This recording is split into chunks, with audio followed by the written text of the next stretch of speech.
The impossible happened, again. Donald J. Trump, the man who defied expectations and shattered norms, has once more seized victory from the jaws of defeat. It was a night of high drama, a nail-biting thriller that played out on live television, leaving pundits speechless and pollsters red-faced. Trump, the ultimate showman, had pulled off the ultimate upset. From the outset, the odds were stacked against him. Beset by legal troubles and facing a barrage of criticism, Trump seemed destined for political oblivion. His approval ratings remained stubbornly low, his rhetoric as divisive as ever. Yet, amidst the chaos and controversy, a groundswell of support was building, a silent majority that the polls failed to capture. Trump's message resonated with voters hungry for change, frustrated with the status quo, and yearning for a leader who spoke their language. He tapped into a deep vein of discontent, channeling the anger and anxieties of those who felt forgotten and left behind. His promises were bold, his pronouncements audacious, his style a stark departure from the polished veneer of traditional politicians. But it was this very authenticity, this unfiltered and unapologetic approach, that endeared him to his base. Trump was a disruptor, a rule breaker, a man who refused to play by the establishment's playbook. And in an era of deep political polarization, his defiance became a badge of honor, a symbol of resistance against the perceived elitism of the political class. Trump's victory was not an isolated event. It was part of a larger Republican surge that swept across the nation, reshaping the political landscape and setting the stage for a new era of conservative governance. The GOP not only retained control of the Senate, but also made significant gains in the House, leaving them on the cusp of a majority. This resounding victory gave Republicans a firm grip on the levers of power, empowering them to advance their legislative agenda and confirm Trump's judicial nominees with relative ease. The implications were profound, signaling a potential shift in the balance of power that could have far-reaching consequences for years to come. The Senate, long a bastion of moderate Republicans, was now firmly in the hands of Trump loyalists, eager to rubber-stamp his every move. The House, while still technically under Democratic control, was now within striking distance of a Republican takeover, further emboldening the party's conservative wing. This newfound dominance gave Trump a mandate to pursue his most ambitious goals, from dismantling the Affordable Care Act to enacting sweeping tax cuts that disproportionately benefited the wealthy. With a pliant Congress at his disposal, he was poised to reshape the country in his image, enacting policies that reflected his populist, nationalist vision. As the dust settled on a tumultuous election night, a sense of unease gripped the nation. The deep divisions that had long simmered beneath the surface of American society were now on full display, laid bare by a bitter and divisive campaign. The country was split, not just along party lines, but along ideological, cultural, and even geographical fault lines. Kamala Harris, in a somber yet resolute address, acknowledged the pain and uncertainty felt by millions of Americans. Her words, carefully chosen and delivered with a mix of grace and determination, called for unity and healing, urging citizens to come together and bridge the chasm that had opened up between them. "We may have our differences," she declared, "but we are all Americans.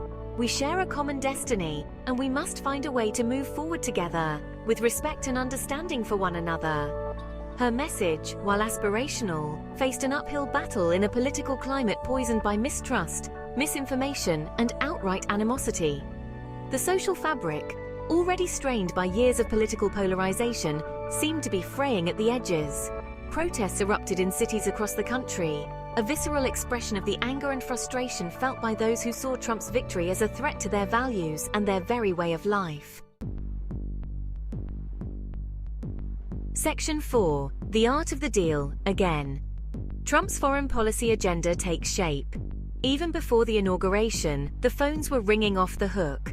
World leaders, some eager, some apprehensive, scrambled to make sense of the new world order.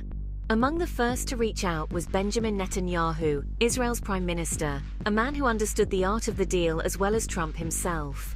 Their conversation, reportedly warm and cordial, centered on shared concerns about regional stability and the ever-present Iranian threat. Trump, never one to mince words, reiterated his unwavering support for Israel and promised a more muscular approach to containing Tehran's ambitions.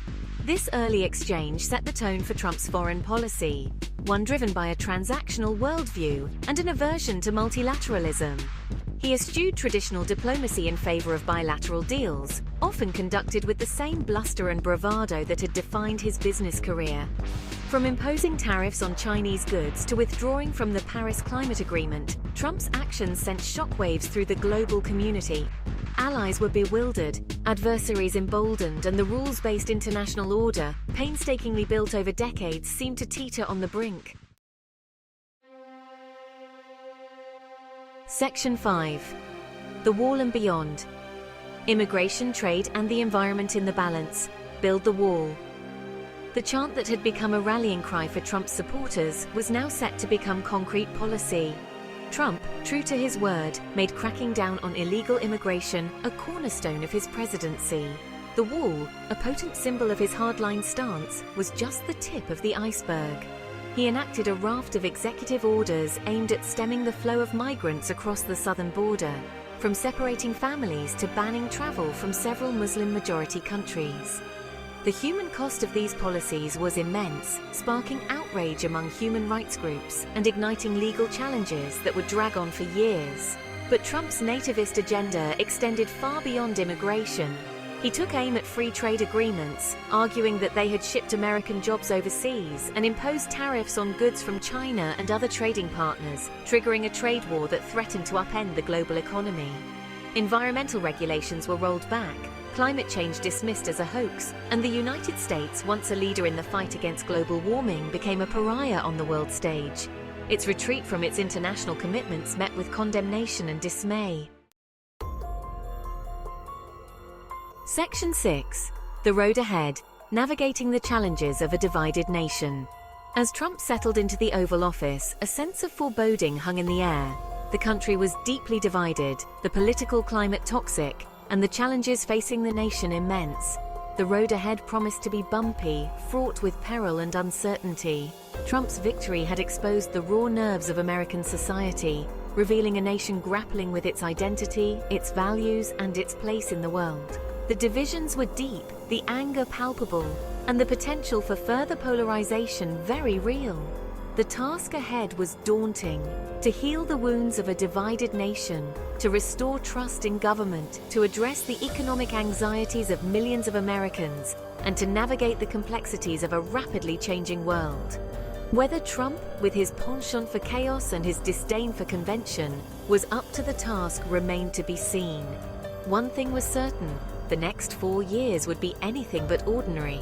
The world was watching, holding its breath, as the Trump presidency began, an unpredictable and potentially transformative chapter in American history.